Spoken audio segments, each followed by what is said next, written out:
wabarakatuh. Saya Rani Genalsa dengan NIM 858383618. Video ini saya buat untuk memenuhi tugas 4B, yaitu tugas pengganti ulangan akhir semester. Assalamualaikum warahmatullahi wabarakatuh. Selamat pagi anak-anak. Sebelum kita mulai pelajaran hari ini, Haidar, kamu tolong pimpin doa ya.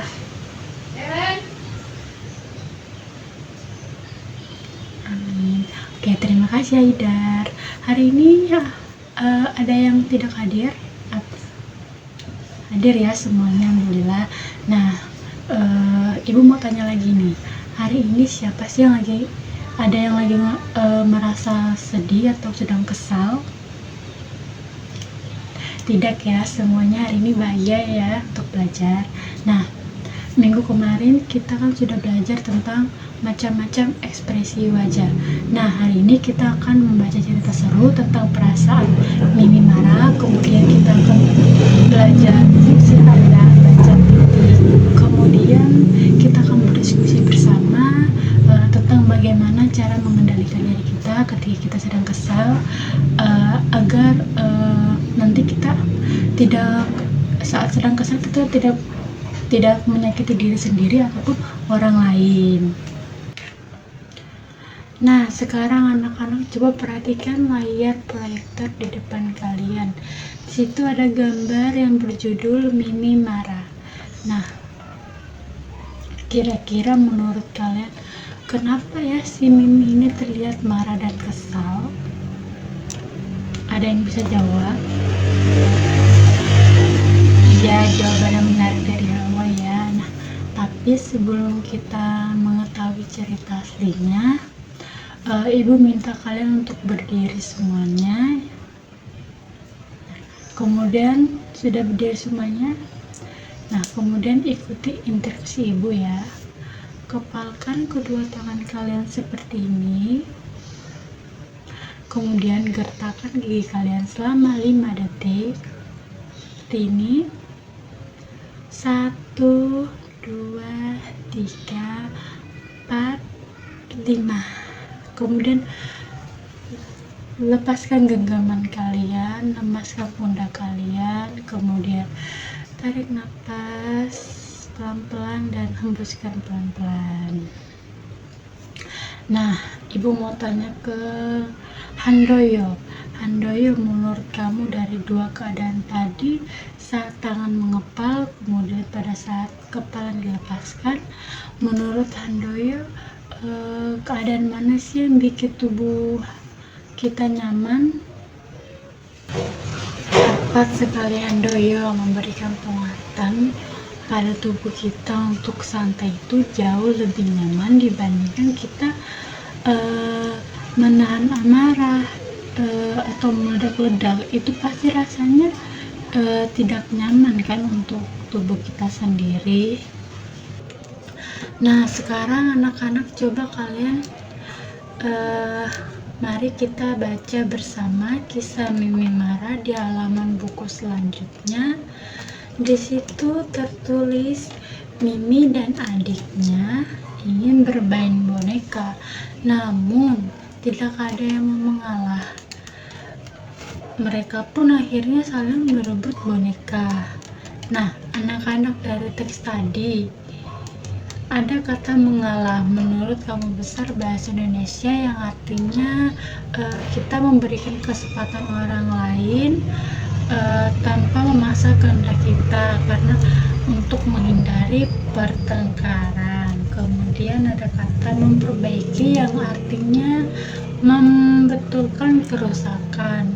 Lalu ada kata lega yang artinya tuh kita tidak merasa gelisah lagi. Contohnya kayak yang awalnya kita gelisah karena belum mengerjakan tugas.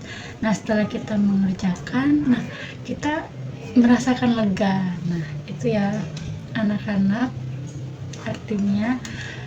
Sekarang coba perhatikan tulisan di papan tulis. Kalimat Mimi tidak lagi marah.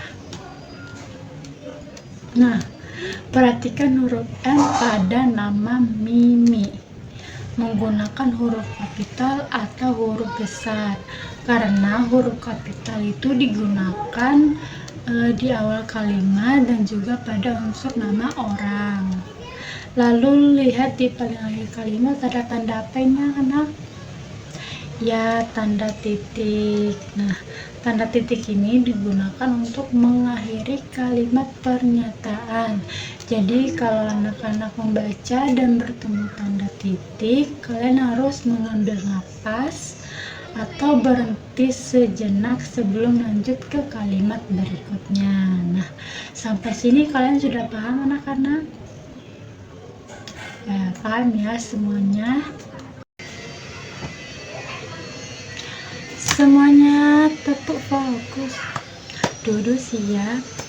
Mata ke depan. Hap. Oke, semuanya fokus kembali ya. Ingat kesepakatan kita di kelas ini.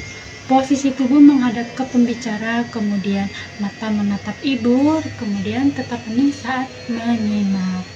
Nah, sekarang kita masuk ke sesi yang paling seru. Di buku kalian ada tabel gambar visual berjudul Caraku Menenangkan Diri, seperti menyendiri, menarik nafas, bermain ayunan, atau bercerita kepada orang tua. Nah, sekarang ibu minta kalian untuk membagi kelompok. Oh ya, untuk kelompoknya ibu sudah bagi ya. Kelompok 1 di sini ada Haidar, Halwa, Handoyo, dan kemudian ada Nusaibah. Silakan berkumpul dengan kelompoknya masing-masing. Nah, tugas kelompoknya adalah coba ceritakan ke teman sekelompokmu cara mana yang paling kalian setujui untuk menenangkan diri kalau lagi marah atau kesal. Nah, kemudian dan apa alasannya?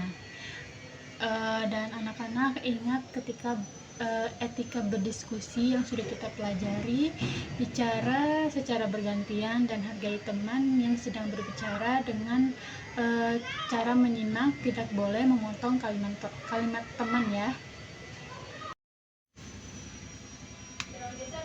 Kelompok 1, kenapa hari ini ingin ditanyakan? Rasa marah itu adalah perasaan yang wajar yang boleh kita rasakan kok. Menangis untuk menenangkan diri itu boleh sekali, asalkan kita tidak menyakiti diri sendiri, menyakiti orang lain, ataupun merusak barang-barang yang ada di sekitar kita. Begitu ya Nusaibah, dilanjutkan lagi diskusinya. Baik, waktu diskusi kita sudah selesai ya. Ibu minta perwakilan dari kelompok 1. Silakan Halwa maju ke depan untuk membacakan diskusi kelompoknya ya. Wah, mari kita beri tepuk tangan yang meriah untuk Halwa dan kelompok 1. Di sini ibu bangga banget sama Halwa karena dia menyampaikan diskusi kelompoknya dengan jelas, kemudian dengan intonasi yang tepat, kemudian pendapat dari kelompok 1 juga sangat tepat sekali. Oke anak-anak, tidak terasa pembelajaran kita sudah mau habis. Nah, sebelum kita akhiri, ibu minta satu orang untuk memberikan kesimpulan untuk pembelajaran kita hari ini. Ayo, siapa yang mau? Handoyo, ya silakan. 100 untuk Handoyo, tepat sekali ya. Tanda titik itu untuk mengakhiri kalimat pernyataan. Kemudian untuk tugas kalian di rumah, silakan kerjakan latihan menyunting huruf kapital dan tanda titik pada halaman 15 di buku tulis kalian ya. Besok akan kita periksa bersama. Nah, sekarang mari kita tutup pembelajaran hari ini. Haidar, tolong pimpin doa ya. Amin. Oke, sekian pembelajaran ibu hari ini. Ibu akhiri. Assalamualaikum warahmatullahi wabarakatuh.